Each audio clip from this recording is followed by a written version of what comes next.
السلام علیکم dear viewers, آپ کے فیورٹ اردو انفارمیٹیو چینل روشن ستارے سے میں ہوں ڈاکٹر شبیر احمد۔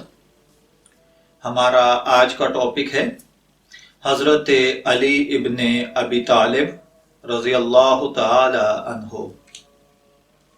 حضرت علی، جن کی کنیت ابو الحسن، آپ کے القاب علی المرتضی، ابو تراب، حیدر، اسد اللہ، شیر خدا، مرتضی، مدینۃ العلم، اور اسی طرح سیدنا اور اسی طریقے سے مولا علی کرم اللہ وجہہ اور رضی اللہ تعالی عنہ کے ساتھ آپ کا نام نامی بڑے ادب اور احترام کے ساتھ لیا جاتا ہے۔ حضرت علی ابن ابی طالب ہاشمی قریشی تھے۔ آپ 15 ستمبر 601 عیسوی میں پیدا ہوئے اور 29 جنوری 661 میں انتقال یعنی شہادت پائی۔ آپ پیغمبر اسلام جناب نبی اکرم صلی اللہ علیہ وآلہ وسلم کے چچا زاد بھائی اور داماد تھے۔ حضرت عثمان بن عفان رضی اللہ تعالی عنہ کے بعد چوتھے خلیفہ راشد کے طور پر سن 656 عیسوی سے 661 تک حکمرانی کی، لیکن انہیں شیعہ خلیفہ بلا فصل یعنی پہلا امام اور وصی رسول اللہ سمجھتے ہیں۔ حضرت علی ابو طالب اور فاطمہ بنت اسد کے ہاں پیدا ہوئے تھے۔ روایات کے مطابق حضرت علی رضی اللہ تعالی عنہ مقدس ترین شہر مکہ میں کعبہ کے اندر پیدا ہوئے، اور اسی طریقے سے حضرت علی رضی اللہ تعالی عنہ بچوں میں اسلام قبول کرنے والے تھے، یعنی سب سے پہلے بچے تھے، اور کچھ مصنفین کے مطابق پہلے مسلم تھے۔ ابتدائی دور میں حضرت علی نے جناب نبی اکرم صلی اللہ علیہ وآلہ وسلم کی حفاظت کی اور ابتدائی مسلم برادری کی جانب سے لڑی گئی تقریباً تمام جنگوں میں آپ نے حصہ لیا۔ مدینہ منورہ ہجرت کرنے کے بعد نبی اکرم صلی اللہ علیہ وآلہ وسلم کی لاڈلی پیاری بیٹی حضرت فاطمہ سے آپ کی شادی ہوئی۔ حضرت عثمان بن عفان کی شہادت کے بعد 656 عیسوی میں صحابہ اکرام نے انہیں خلیفہ منتخب کیا تھا۔ حضرت علی نے اپنے دور خلافت میں خانہ جنگی زیادہ دیکھی، اور 661 میں جب آپ جامع مسجد کوفہ میں نماز پڑھا رہے تھے تو عبد الرحمن ابن ملجم نامی ایک خارجی نے آپ پر حملہ کر دیا، اور آپ اس حملے کے 2 دن بعد شہید ہو گئے۔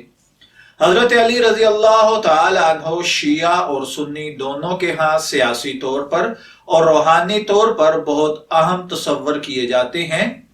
ان دونوں فرقوں کے نزدیک حضرت علی کے متعلق متعدد سوانح عمریاں پائی جاتی ہیں، جو کہ ایک دوسرے کے نزدیک دونوں کی روایات نادرست تسلیم کی جاتی ہیں، لیکن دونوں فرقے اس بات پر متفق ہیں کہ آپ پارسا قرآن و سنت پر سختی سے عمل کرنے والے تھے۔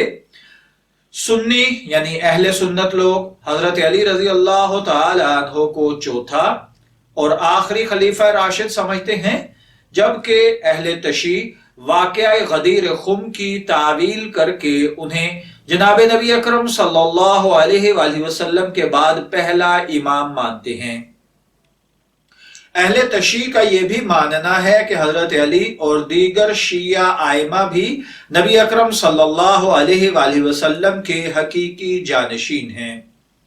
اسی اختلاف کی بنیاد پر امت مسلمہ 2 گروہوں میں یعنی شیعہ اور سنی فرقوں میں تقسیم ہے۔ حضرت علی نے مختلف غیر مسلم تنظیموں کی جانب سے بھی پذیرائی حاصل کی ہے، جیسا کہ اقوام متحدہ اور انسانی حقوق کے لیے عالمی تنظیم نے ان کے طرز حکمرانی اور سماجی انصاف کو قابل تعریف ٹھہرایا ہے۔ حضرت علی رضی اللہ تعالی عنہ پیغمبر اسلام کے لیے کسی بھی کام کو انکار نہیں کیا کرتے تھے۔ یہ کام مختلف طرح کے تھے، یعنی رسول اللہ صلی اللہ علیہ وآلہ وسلم کی طرف سے عہد ناموں کا لکھنا، خطوط تحریر کرنا، لکھے ہوئے اجزائے قرآن کے ایماندار کی حیثیت سے بھی آپ نے ایک وقت گزارا۔ اس کے علاوہ یمن کی جانب تبلیغ اسلام کے لیے پیغمبر صلی اللہ علیہ وآلہ وسلم نے آپ کو روانہ کیا، جس میں آپ کی کامیاب تبلیغ کا اثر یہ تھا کہ سارا یمن مسلمان ہو گیا۔ شب ہجرت آپ صلی اللہ علیہ وآلہ وسلم کے بستر مبارک پر اپنی جان کی پرواہ کیے بغیر سو گئے تھے۔ اس رات کو جبکہ کفار کی طرف سے جناب نبی اکرم صلی اللہ علیہ وآلہ وسلم کے قتل کا شدید خطرہ تھا۔ اسی طرح جب سورہ برات نازل ہوئی تو اس کی تبلیغ کے لیے بحکم خدا آپ ہی مقرر ہوئے اور آپ نے جا کر مشرکین کو سورہ برات کی آیتیں سنائیں۔ اس کے علاوہ رسالت مآب صلی اللہ علیہ وآلہ وسلم کی ہر خدمت انجام دینے پر تیار رہتے تھے، یہاں تک کہ یہ بھی دیکھا گیا کہ رسول اللہ صلی اللہ علیہ وآلہ وسلم کے جوتا مبارک اپنے ہاتھ سے سی رہے ہیں۔ علی ابن ابی طالب اسے اپنے لیے باعث فخر اور اعزاز سمجھتے تھے۔ حضرت علی ابن ابی طالب کی امتیازی صفات اور خدمات کی بنا پر رسول کریم صلی اللہ علیہ وآلہ وسلم آپ کی بہت عزت کرتے تھے اور اپنے قول و فعل سے ان کی خوبیوں کو ظاہر کرتے رہتے تھے۔ جتنے مناقب علی ابن ابی طالب کے بارے میں احادیث نبویہ میں موجود ہیں، کسی اور صحابی رسول کے بارے میں نہیں ملتے۔ مثلاً حضور صلی اللہ علیہ وآلہ وسلم کے یہ الفاظ کہ علی مجھ سے ہیں اور میں علی سے ہوں، کبھی یہ کہا کہ میں علم کا شہر ہوں اور علی اس کا دروازہ، کبھی یہ فرمایا کہ تم سب میں بہترین فیصلہ کرنے والا علی ہے، کبھی یہ فرمایا علی کو مجھ سے وہ نسبت ہے جو ہارون کو موسیٰ سے تھی، کبھی یہ فرمایا علی مجھ سے وہ تعلق رکھتے ہیں جو روح کو جسم سے یا سر کو بدن سے ہوتا ہے، کبھی فرمایا وہ خدا اور رسول کے سب سے زیادہ محبوب ہے، یہاں تک کہ مباہلہ کے واقعہ میں حضرت علی کرم اللہ وجہہ کو نفس رسول کا خطاب ملا۔ عملی اعزاز یہ تھا کہ مسجد میں سب کے دروازے بند ہوئے تو علی کرم اللہ وجہہ کا دروازہ کھلا رکھا گیا۔ جب مہاجرین و انصار میں بھائی چارہ کیا گیا تو حضرت علی کو پیغمبر نے اپنا دنیا و آخرت میں بھائی قرار دیا۔ سب سے آخر میں غدیر خم کے میدان میں ہزاروں مسلمانوں کے مجمع میں حضرت علی کو اپنے ہاتھوں پر بلند کر کے یہ اعلان فرما دیا، جس کا میں مولا یعنی مددگار اور سرپرست ہوں، اس کا علی بھی مولا اور مددگار ہے۔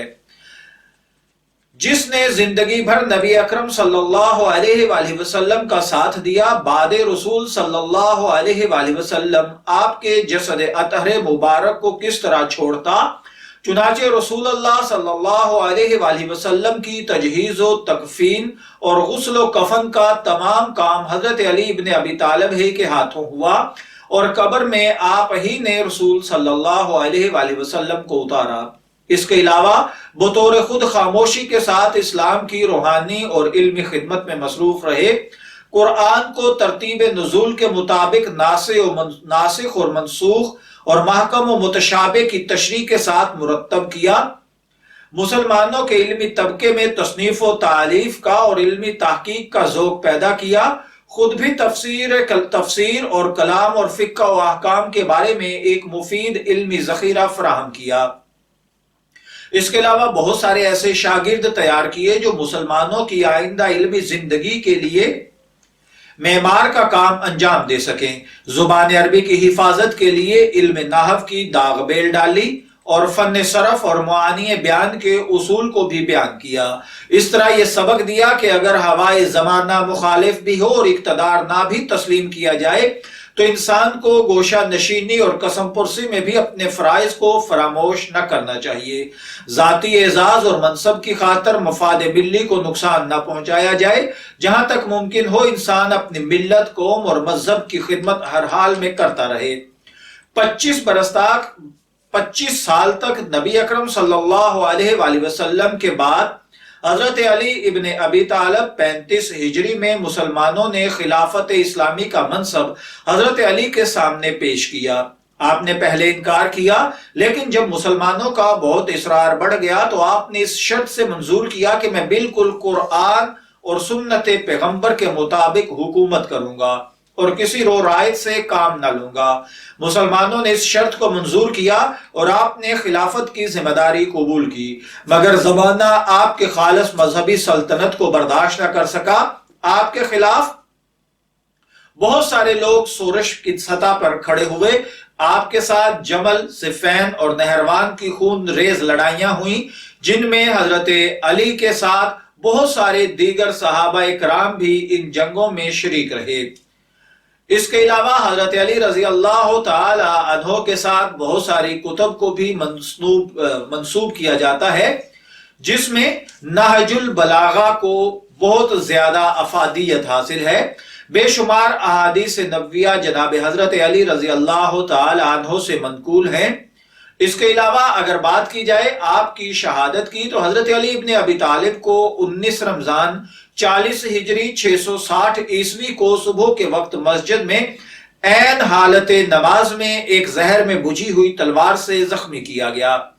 جب آپ کے قاتل کو گرفتار کر کے آپ کے سامنے لایا گیا تو آپ نے دیکھا کہ اس کا چہرہ زرد ہے اور آنکھوں سے آنسو جاری ہیں، تو آپ کو اس پر رحم آ گیا اور اپنے دونوں فرزندوں حضرت حسن اور حضرت حسین کو ہدایت فرمائی کہ یہ تمہارا قیدی ہے، اس کے ساتھ کوئی سختی نہ کرنا، جو کچھ خود کھانا وہ اسے کھلانا۔ اگر میں اچھا ہو گیا تو مجھے اختیار ہے، میں چاہوں گا تو سزا دوں گا اور چاہوں گا تو معاف کر دوں گا، اور اگر میں دنیا میں نہ رہا، تم نے اس سے انتقام لینا چاہا تو اسے ایک ہی ضرب لگانا، کیونکہ اس نے مجھے ایک ہی ضرب لگائی ہے، اور ہرگز اس کے ہاتھ پاؤں وغیرہ قطع نہ کیے جائیں، اس لیے کہ یہ تعلیم اسلام کے خلاف ہے۔ 2 روز تک حضرت علی ابن ابی طالب بستر مرض پر انتہائی کرب اور تکلیف کے ساتھ رہے۔ آخر کار زہر کا اثر جسم میں پھیل گیا اور 21 رمضان کو نماز صبح کے وقت آپ کی شہادت ہوئی۔ حضرت حسن اور حضرت حسین نے تجہیز و تکفین کی اور پشت کوفہ پر نجف کی سرزمین میں دفن کیا گیا۔ آپ کے بچوں کی تعداد 27 تھی۔ حضرت سیدہ فاطمہ سے آپ کے 3 فرزند ہوئے، حضرت محسن، حضرت امام حسن، حضرت امام حسین، جبکہ 2 صاحبزادیاں حضرت زینب، حضرت ام کلثوم ہوئیں۔ حضرت سیدہ فاطمہ سے باقی ازواج سے آپ کی جو اولاد ہوئی ان میں حضرت حنفیہ، حضرت عباس بن علی شامل ہیں۔ علی ابن ابی طالب کی اولاد بیٹے یہ ہیں: سیدنا حسن بن علی، سیدنا حسین بن علی، سیدتنا زینب بنت علی، سیدتنا ام کلثوم، حضرت عباس بن علی، عمر ابن علی، جعفر ابن علی، عثمان ابن علی، محمد الاکبر جن کو محمد بن حنفیہ بھی کہا جاتا ہے، عبداللہ ابن علی، ابو بکر ابن علی، عبید اللہ ابن علی، یحییٰ ابن علی، محمد اصغر ابن علی، محمد اوسط ابن علی۔ بیٹیوں میں رقیہ بنت علی، رملہ بنت علی، نفیسہ بنت علی، خدیجہ بنت علی، ام ہانی بنت علی، جمانہ بنت علی، امامہ بنت علی، مونا بنت علی، سلمہ بنت علی ہیں۔ میں دعا گو ہوں کہ اللہ تعالی ہمیں حضرت علی رضی اللہ تعالی عنہ کی پیروی کرنے کی توفیق عطا فرمائے۔ اجازت چاہیں گے، پھر ملیں گے کسی نئی شخصیت کے ساتھ، تب تک کے لیے اللہ حافظ۔